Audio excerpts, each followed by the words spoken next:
नमः संस्कृताय। जय हिंद, जय भारत।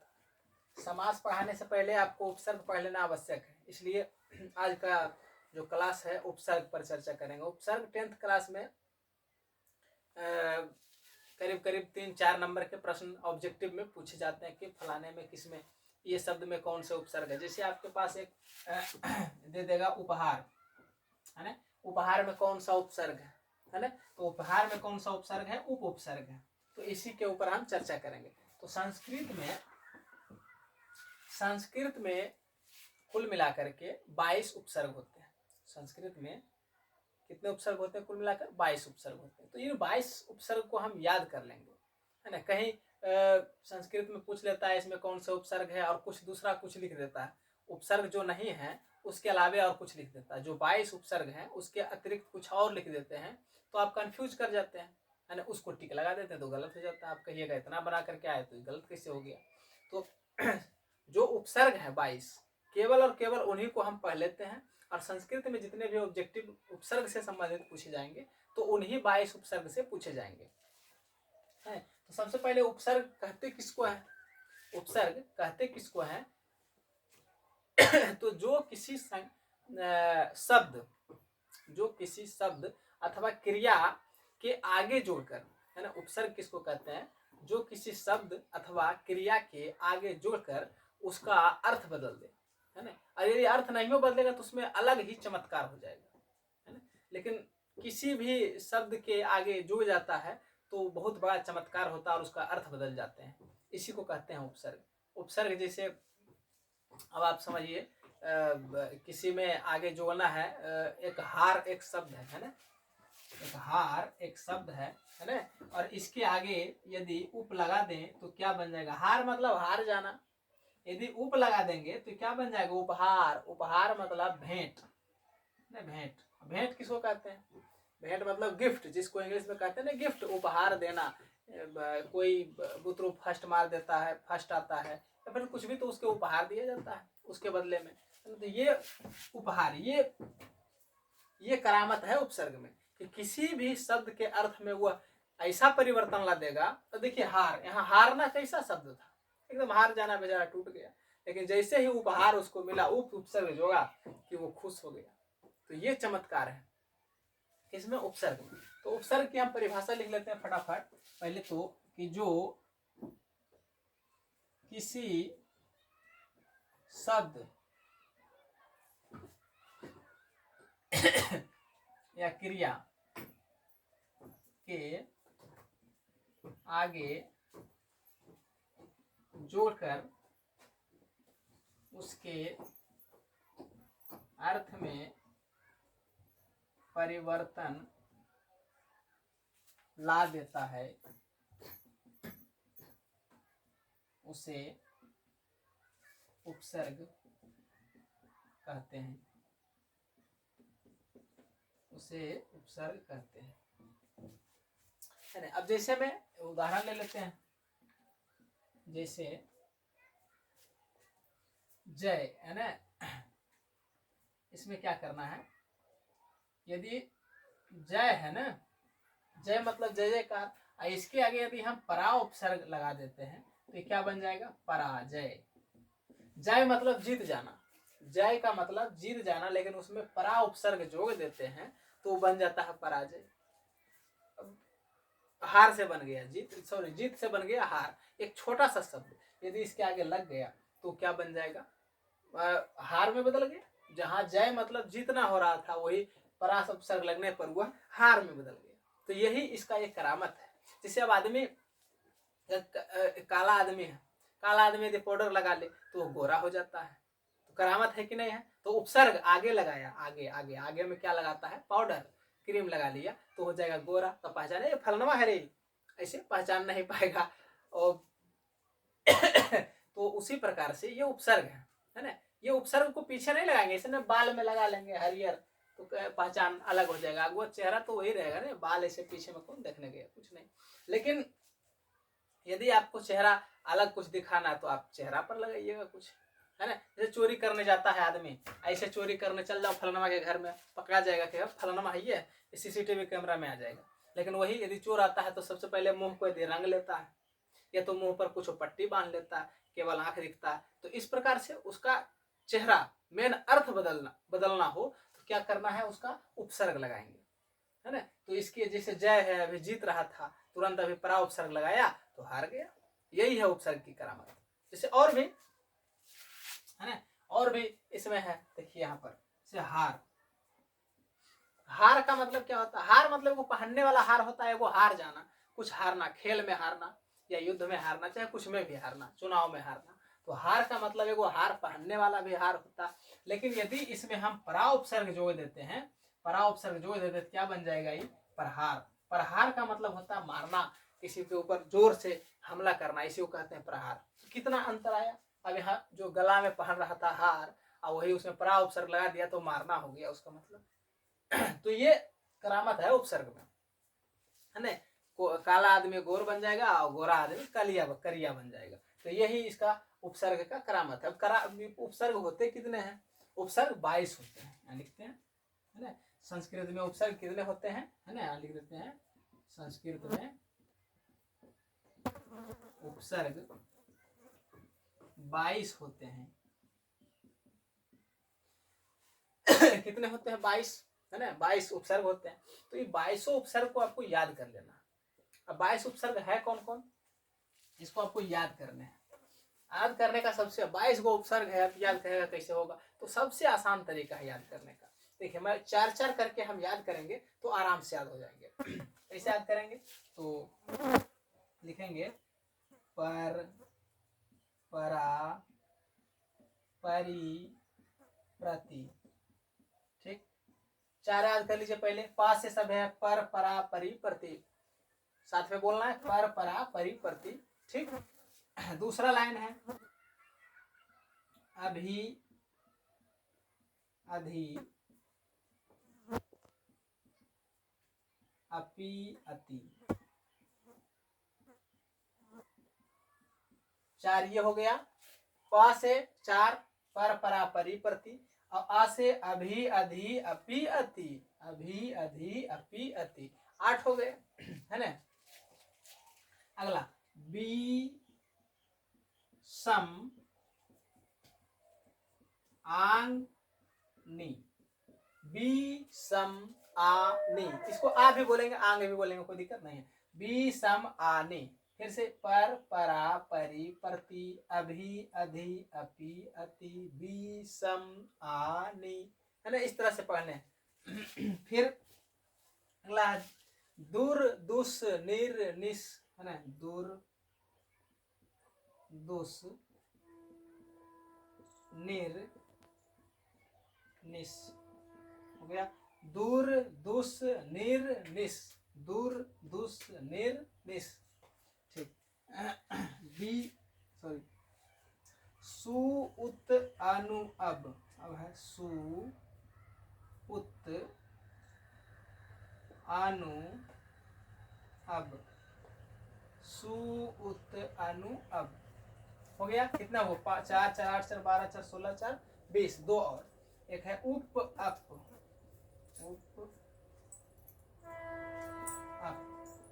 उप, अप, ये हो गया 22।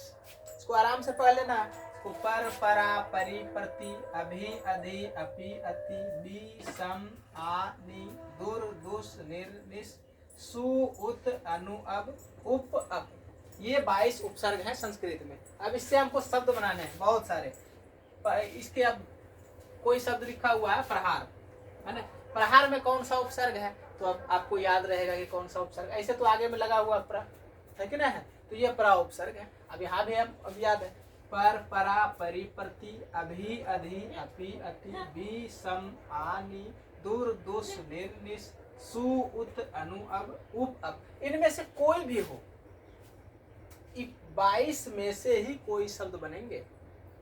कोई भी आपको कहीं भी उपसर्ग ढूंढने के लिए यदि कहा जाएगा तो इन्हीं 22 में से कोई ना कोई होगा। तो इसको याद करना भी सरल हो गया, क्योंकि एक गाने की तरह है, तो गाना कविता की तरह याद कर लेंगे इसको, तो ये आसान हो गया याद करना भी। अब हम आपको इन सभी से शब्द बनाकर दिखाएंगे। कौन कौन सा? अब जैसे परा, है ना, आपको ध्यान देना है, नोट करते रहना है। जैसे प्रा उपसर्ग से कौन कौन बनेगा? प्रा उपसर्ग, ना। प्रा उपसर्ग से परा उपसर्ग से क्या बनाने हैं, तो जैसे प्रा से बन जाएगा प्रहार, है ना। और क्या बनेगा, प्रहार से बन जाएगा, अभी 1 मिनट,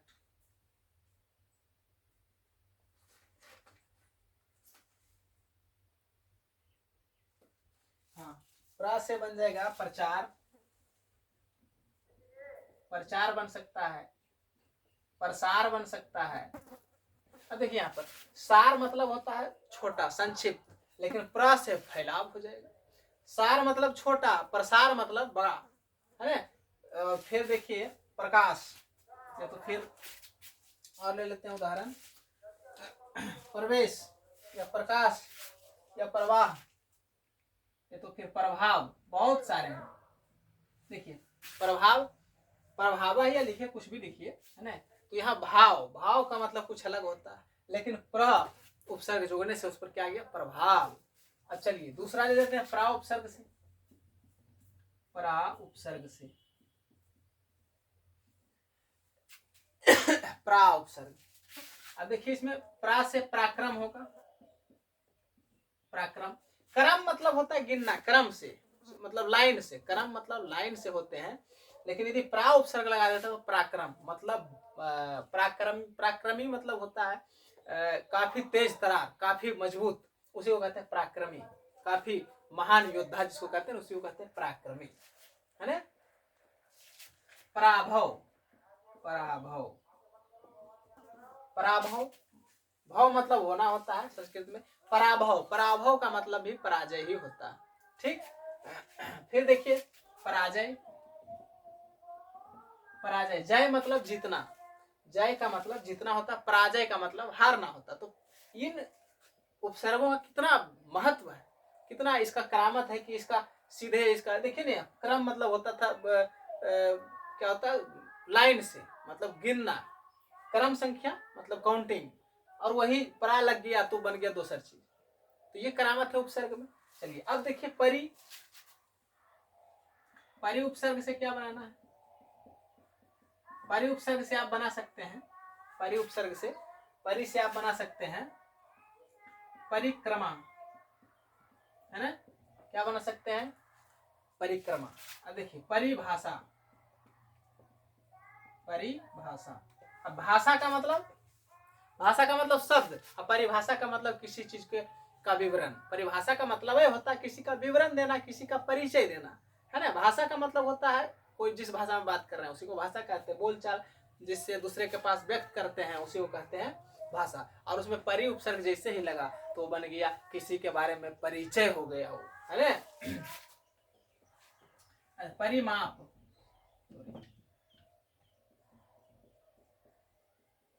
हाँ, माप का मतलब भी माप का मतलब मापना, केवल मापना। लेकिन परिमाप यदि कहेगा तो जरूर कि कोई आकार है या आकृति है या कोई खेत है जिसके चारों तरफ की कुल विमाएं जो होती है उनका, उनके योग को ही परिमाप कहते हैं। आप मैथ में पढ़े होंगे परिमाप और परिमिति और परिधि क्या होती है। परिधि और परिमाप सब एक ही है, बस अंतर इतना ही, परिधि वृत्त में होता है, परिमाप आयत वर्ग में होते हैं, है ना। चलिए अब प्रति, प्रति उपसर्ग से बना लेते हैं, प्रति उपसर्ग। प्रति उपसर्ग से क्या क्या बनेगा, तो प्रति उपसर्ग से अब हो सकता है प्रतिकार, है ना। प्रतिकार, प्रतिकार, प्रतिकार का मतलब होता है अनादर करना, है ना। या तो फिर पर दिन, प्रतिदिन हो जाएगा, क्या बनेगा, प्रतिदिन, प्रतिदिन, प्रतिमास। तो इस प्रकार से देखिए दिन था, दिन मतलब एक दिन कुछ भी, लेकिन प्रतिदिन यदि बोला तो कंटिन्यू हो गया, तो चेंजिंग आया कि नहीं आया, तो इसी को कहते हैं उपसर्ग। अब देखिए अभी, अभी, अभी से बनाएंगे, अभी से क्या क्या बनेगा, अभी उपसर्ग से क्या क्या बनेंगे, तो अभी उपसर्ग से बन जाएगा, तो ये 1 नंबर ये हो गया, ये 2 हो गया, ये 3 हो गया, ये सॉरी ये 4 हो गया, ये 5वां, पांचवा अभि से अभिजीत, क्या बन सकता है? अभिजीत, अभिजीत बनेगा, है ना? या तो अभिमान बनेगा, क्या बनेगा? अभिमान, अभिमान। फिर 6 नंबर में और ले लेते हैं, चलिए अधि, अधि, अधि से क्या बनेगा? अधिकार, क्या बनेगा? अधिकार। और अधि से क्या बनेगा? अधि से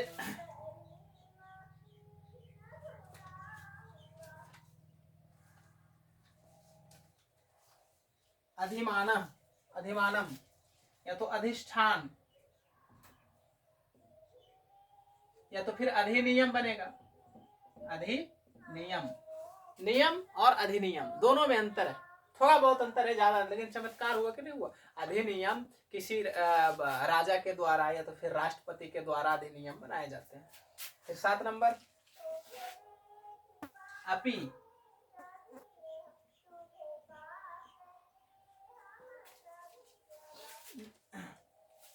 हाँ, और अपि एक ऐसा, ये क्या है ना कि ये अपि 22 उपसर्ग में से उपसर्ग 22 है, हम इसी को खोज रहे थे ना। उपसर्ग कितने हैं? 22। 22 में से ये जो अपि उपसर्ग है, ये अपि उपसर्ग जल्दी आपको मिलने वाले नहीं है, किसी क्रिया किसी शब्द के साथ आपको इसका प्रयोग नहीं होंगे। अपि का प्रयोग केवल अव्यय के रूप में स्वतंत्र रूप से होता है। अपि मतलब भी होता है, अपि मतलब भी, इसलिए अपि का प्रयोग के द्वारा आप कोई भी उपसर्ग नहीं बना सकते हैं। ठीक, तो अपि एक स्वतंत्र है, अपि स्वतंत्र है और स्वतंत्र रूप से इसका प्रयोग होता है, इसलिए इसका कोई भी, इससे कोई भी उपसर्ग नहीं बनाया जा सकता, सॉरी, उपसर्ग को जोड़ करके कोई भी नया शब्द नहीं बनाए जा सकते। ठीक, तो अपि जो है एक अपवाद है, उपसर्ग होते हुए भी ये अव्यय है, इन्हीं उपसर्गों को ही अव्यय कहते हैं। सभी अव्यय है, जिसमें उपसर्ग लग गया वो अव्यय कहलाते हैं। तो अव्ययी, अव्यय, इसको उपसर्ग पढ़ाने का मतलब ये, समास में जब अव्ययी भाव समास आपको पढ़ाएंगे तो कहेंगे जिसके आगे उपसर्ग या अव्यय लगा हो तो यही सब अव्यय है ना, ये भी अव्यय है। तो जिसके आगे अव्यय लगा हो वही अव्ययी भाव समास होते हैं। तो अव्ययी भाव समास जब पढ़ाएंगे तब पहले तो अव्यय समझ, ये उपसर्ग समझ लीजिए। तो अपि से कोई भी आपको आने नहीं जा रहा है ना, अपि उपसर्ग किसी में नहीं हो सकते हैं। चलिए अब है अति, 8 नंबर में अति। चलिए अति, अति से कौन से उपसर्ग बनाए, शब्द बनाए जा सकते हैं? तो जैसे हो जाएगा अति, अत्यधिक, क्या बनेगा? अत्यधिक, अत्यधिक। अत्यधिक में कौन सा उपसर्ग है? तो आप बता सकते हैं, अति उपसर्ग। हाँ, तो अत्यधिक में हो गया अति उपसर्ग। और भी इससे बन सकते हैं, अतिकर्मण हो सकता है, अतिकर्मण। तो एक एक दो उदाहरण हम सबको लेकर के आपको बता देंगे, बाकी आपको परीक्षा में आएगा तो आसानी से आप समझ सकते हैं। चलिए 9 नंबर, 9 नंबर में है बी, है ना, बी। तो बी से हो जाएगा विमल, बी से विमल, विमल हो सकते हैं, विचार हो सकते हैं, है ना, विचार हो सकते हैं, विमल हो सकते हैं, विचार हो सकते हैं, और विभक्ति हो सकते हैं, है ना, विभक्ति। तो विभक्ति, विभक्ति क्या है ना, भक्ति मतलब भजन, जो भगवान के भजन करता है। बी लग गया तो विभक्ति मतलब अलग होना। ठीक, तो विभक्ति हो गया। चलिए 9 नंबर, अब 10 नंबर ले लेते हैं। 10 नंबर सम, सम उपसर्ग से क्या बना सकते हैं आप? सम उपसर्ग से क्या बना सकते हैं? तो संहार, संहार, हार मतलब हार जाना, है ना। अच्छा सम, हाँ सम, सम उपसर्ग, सम उपसर्ग से आप बना सकते हैं संहार। हार का मतलब हार जाना, या गला में जो पहनता हार वो। और सम जैसे लगाया तो संहार का मतलब वध कर देना, मार देना, जान से मार देना, यही हो गया संहार, है ना। संसार, संसार। अब सार मतलब होता है छोटा, सार मतलब छोटा, संसार कितना बड़ा, अंतर हुआ कि नहीं हुआ? तो यही उपसर्ग है। फिर 11 नंबर आंग, हाँ, ये आंग जो है ना, ये आ का उपयोग केवल होता है, जैसे आचार। चार एक संख्या है, आचार मतलब हो गया किसी का स्वभाव, आचार हो गया, है ना। और फिर आचार के बाद आप इससे और बना सकते हैं, क्या बना सकते हैं,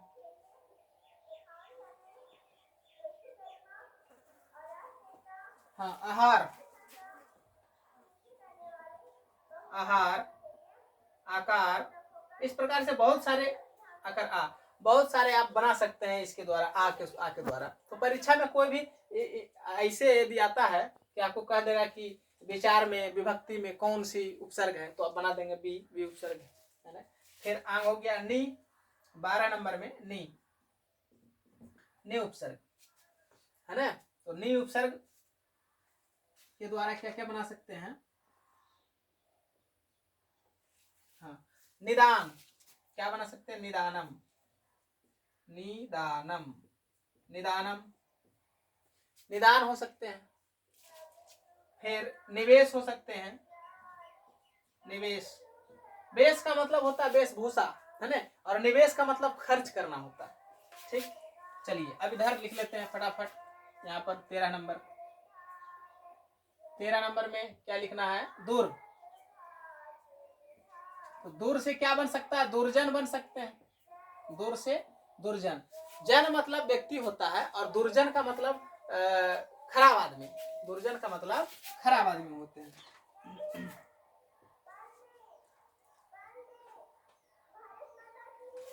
दुर्जन हो गया। फिर दुरात्मा हो जाएगा, क्या होगा, दुरात्मा, दुरात्मा हो सकते हैं। ठीक, और भी हो सकते हैं, दुराग्रह, ये ऐसे कर देते हैं, घेर देते हैं। ठीक, तो फिर दुर्जय हो सकते हैं, दुर्जय, जय मतलब जितना, दुर्जय मतलब जिसको कभी नहीं जीत सकते हैं, दुर्लभ भी हो सकते हैं। ठीक, तो इस प्रकार से दूर दूर जिसमें रहेगा तो समझ लो उसमें दूर उपसर्ग है। फिर 14 नंबर, 14 नंबर में क्या है, दुस, तो ये हो जाएगा दुस्साहस हो सकते हैं, दुस्साहस, या फिर या दुख में, जैसा यहाँ, या फिर दुष्ट, दुष्ट में भी हो सकते हैं, है ना। फिर दुर्गम में भी हो सकते हैं, सॉरी दुर्गम नहीं,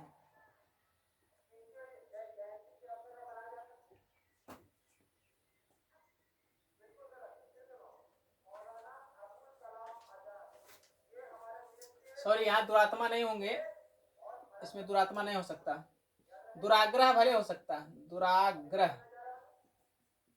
ठीक, तो ये दुस्साहस हो गया, दुष्ट हो गया। फिर दुर्जन हो सकते हैं, दुर्जन ध्यान रखेंगे, दुह जोग जन होते हैं, है ना।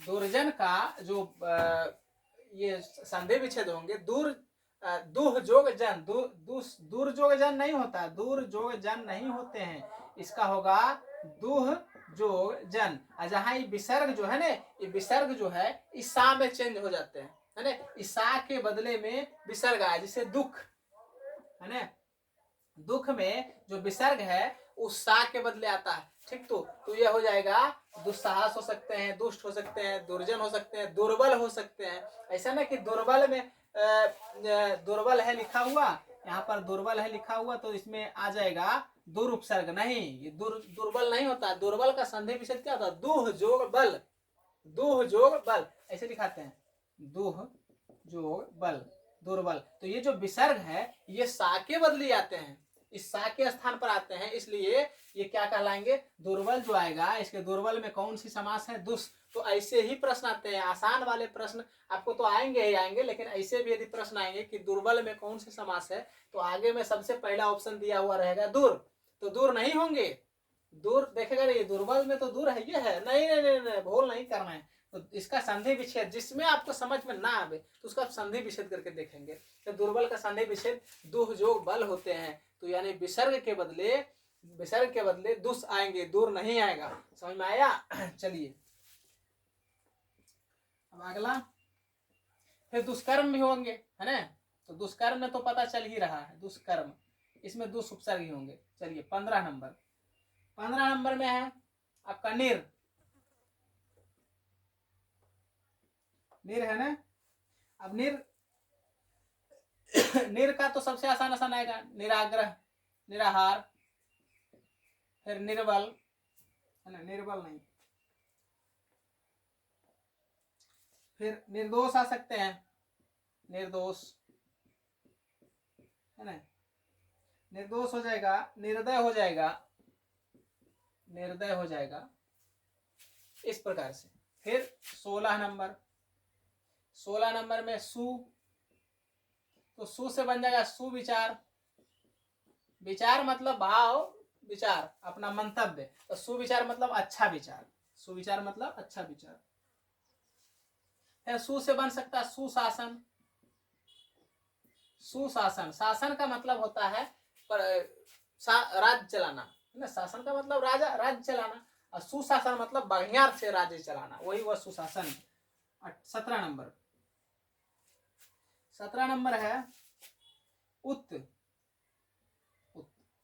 उत से क्या बन सकते हैं, उत्कर्ष, उत से उत्कर्ष बन सकते हैं, है ना, या फिर उत से बन सकते हैं उल्लास। अब कहेगा उल्लास में कौन से समास है, तो उल्लास का आप संधि विच्छेद करिए, उत जोग लास होते हैं तब बनता है उल्लास, है ना, उत जोग लास करते हैं तब बनता है उल्लास, इसीलिए उल्लास में कौन से उपसर्ग हैं, उत उपसर्ग हैं। ठीक, अब अगला है अनु, 18 नंबर है अनु। हाँ, अनु, अनुसरण हो सकते हैं, अनुभव हो सकते हैं, अनुसार, अनुसार हो सकते हैं, अनुसार, अनुगामी, है ना।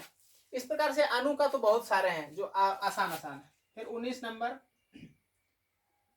अब से कौन कौन बनेगा, अब से अवकाश, क्या बनेगा, अवकाश, अब से अवकाश हो सकते हैं, फिर अवरोध हो सकते हैं, अवरोध। तो इस प्रकार से ऐसे ऐसे शब्द बन सकते हैं जिसके आगे अब वाला में कोई दिक्कत नहीं है। दिक्कत कहाँ था, उत वाला में और निर और दुस वाला में, है ना। ये सब दूर, दुस, निर, ये और उत, इन सब में थोड़े से दिक्कत होते हैं। और अधि उपसर्ग वाला जो था, यहाँ अधिकार, अधिनियम, है ना, इस तरह से। और अति वाला कहा, ये अत्यधिक, देखिए अत्यधिक, अति जो यहाँ क्या है, उपसर्ग अति, और यहाँ अत्यधिक है, तो जब उसका संधि विच्छेद करते हैं तो अति जो अधिक होता है, इसलिए अत्यधिक में अति उपसर्ग है। यदि आप कहीं उपसर्ग कंफ्यूज हो रहे हैं तो आप संधि विच्छेद करके देख लीजिएगा। अब संधि भी तो अभी पढ़ाए नहीं, संधि पढ़ाएंगे, समास के बाद संधि पढ़ा देंगे तो आपको समझ में आ जाएगा संधि कैसे करते हैं, और संधि करने से आपको उपसर्ग अलग खुद ब खुद हो जाएगा, तो आप बड़ा आसानी से बना सकते हैं। क्या हो सकता है, जैसे अत्यधिक अभी है ना, यहाँ क्या बनाएंगे, अत्यधिक, अति जोग अधिक, तो अति क्या हो गया, उपसर्ग हो गया। जैसे यहाँ उल्लास है, आपका कहा लिखा भी उल्लास, उत जोग लास, यानी कि उत जो है वो एक उपसर्ग है और उसमें लास शब्द जो जुड़ा है तो बन गया है उल्लास, है ना। 20 नंबर, 20 नंबर अब हो गया, कोई छूट गया क्या, 19, 20, सु उत अनु अब, कौन छूट गया,